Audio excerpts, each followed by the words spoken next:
Kailangan kasi, ayun nga, dapat may mag-step up sa amin lahat. So, ayun nga sabi ni Coach Eric sa akin, dapat maging ready kami lagi. Kasi hindi naman alam kung sinong bubunutin sa amin sa bench. So, yun lang dapat maging ready kami para mag-step up kami. Okay. Basta yung ano mo sa rookie year mo sa inyo? Mabuti naman po kasi mabait sila sa akin. Kaya lang, yun lang. Ano yung nakikita mo na mabait nila? Ganun. Ganda yung...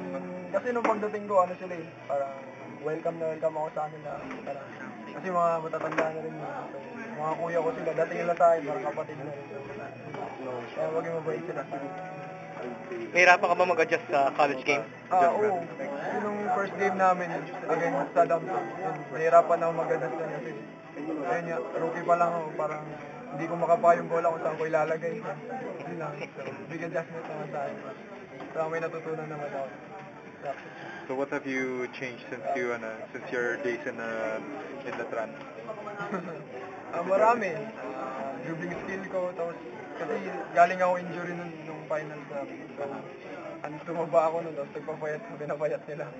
Kasi nag-diet na. Okay.